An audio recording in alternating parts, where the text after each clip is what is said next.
como un ciudadano de a pie puede acercarse directamente a leer tu hoja de vida, tu formación. Muy bien, esa es la responsabilidad que tenemos los ciudadanos. Tristemente sucede que en nuestra sociedad, y en Colombia particularmente, no somos capaces de llegar a la fuente, es decir, ser capaces a abrir el libro, abrir el texto, conocer un poco de primera mano quiénes son y qué han hecho en la vida. Para mí, el encontrarme contigo fue desde la cultura, desde la poesía, desde la literatura, pero también para otros ha sido el encuentro con Marco Mejía, el pensador. Y aquí lo quiero llevar un poco a las travesías que has permitido enfrentarte. Una de ellas es cómo sé que este año te enfrentas al recorrido del viaje a pie del maestro Fernando González. Un poco eso, ¿cuánto ves? ¿Con cuánto te encuentras?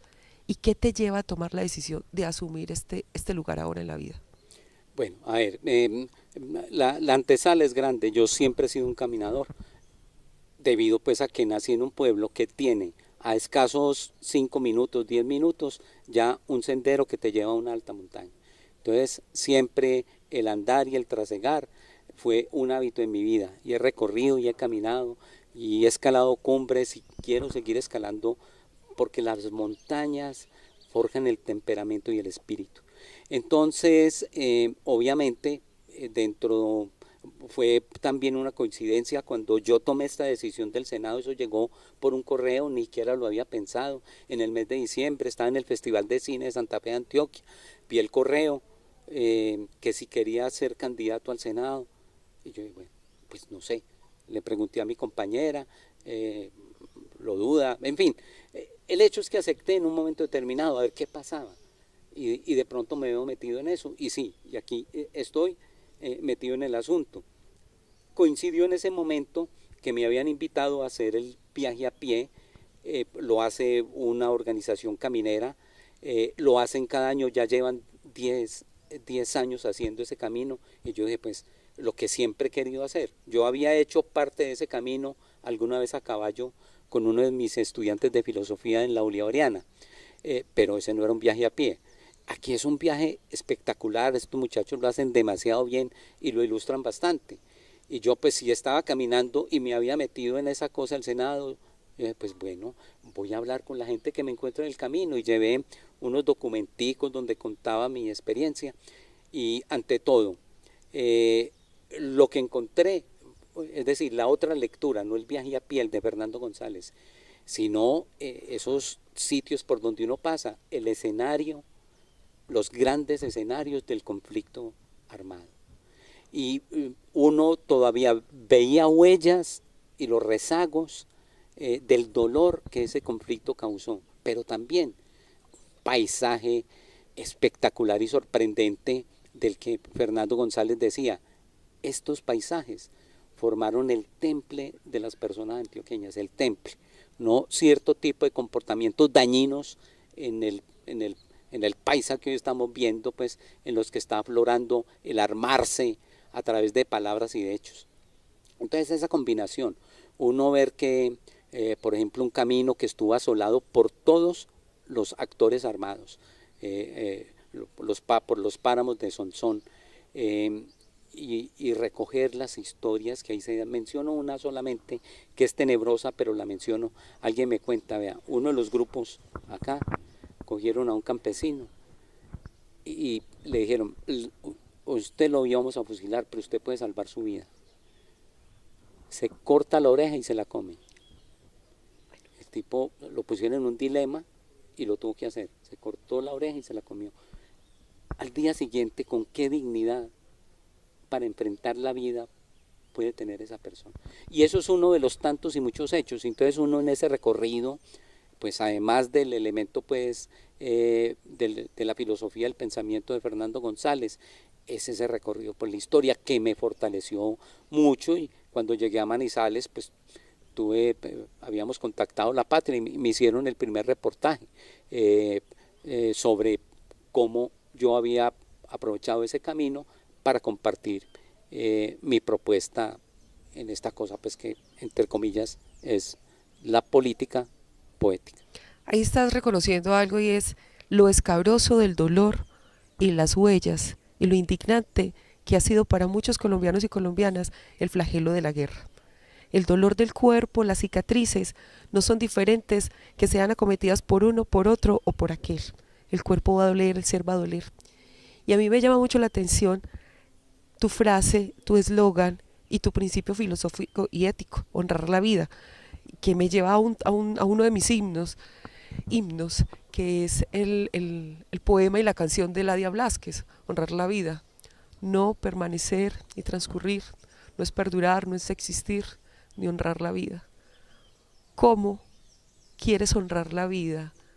Reconociendo el dolor y ese desconocimiento y de nuevo la ceguera.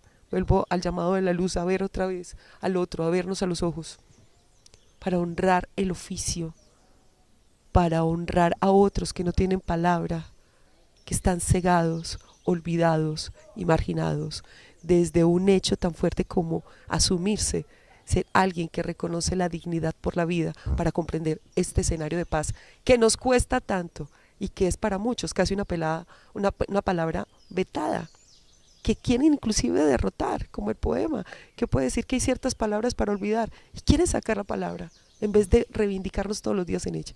¿Cómo honrar la vida para la paz? Bueno, honrar la vida en todas sus formas, en todas sus manifestaciones.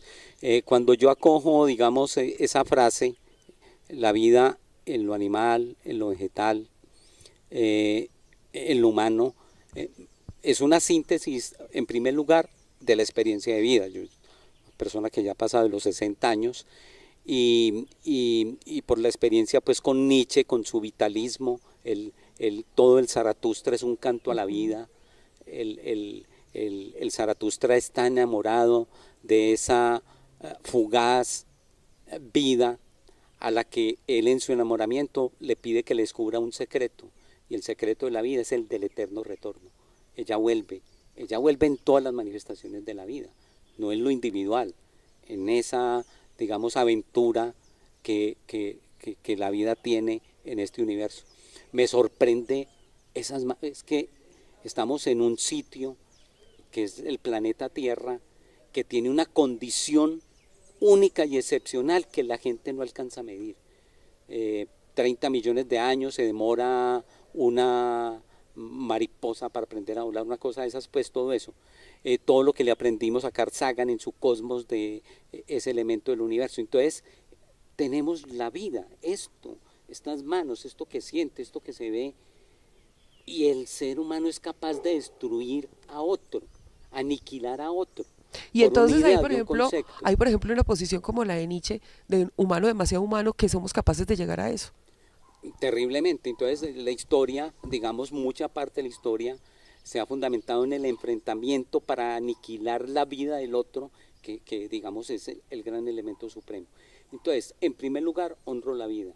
En segundo lugar, en lo individual, he descubierto a través de mi vida demasiadas cosas hermosas, y esa vida me ha dado la escritura, la imagen de lo natural, la imagen cinematográfica, la imagen poética, la imagen de la vida, ¿no?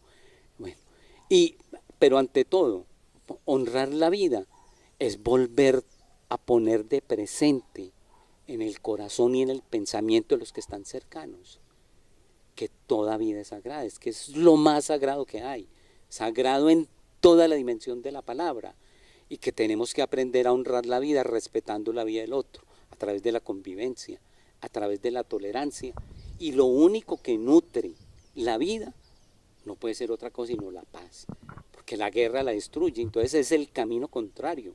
La paz es lo que se enfrenta justamente a cualquier forma de destrucción, y la lectura que han hecho exteriormente, y digamos el miedo que se ha impuesto aquí en relación con el torno a la paz, no le tenían miedo a la guerra, pero le tienen miedo a la paz. Eso es absolutamente inconcebible. Hemos naturalizado la violencia. Le tienen miedo a que una persona que estaba armada se siente aquí al frente mío, pero no le tenían miedo a esa persona armada destruyendo, poniendo esa cosa terrorífica que eran las minas. No, eso es absolutamente siniestro. Entonces uno no entiende eso. Entonces es eso, el gran propósito, realmente es desarmar mucho la palabra que acoge, multiplica y generaliza el acogimiento a la guerra, que es un terrible negocio, y en el que están interesados los que viven y negocian con la guerra. Con la guerra. Pero los seres humanos, los simples, los sencillos, los del día a día, las nuevas generaciones que vienen, necesitan es una sociedad convivente, tolerante, en el que nos sentemos los unos a los otros, como en la gran definición de cultura. Y esa es mi gran propuesta, es en primer lugar es una educación, una sensibilización ante esa enorme tesoro y prodigio que es la vida misma, y hay que honrarla en todas sus manifestaciones.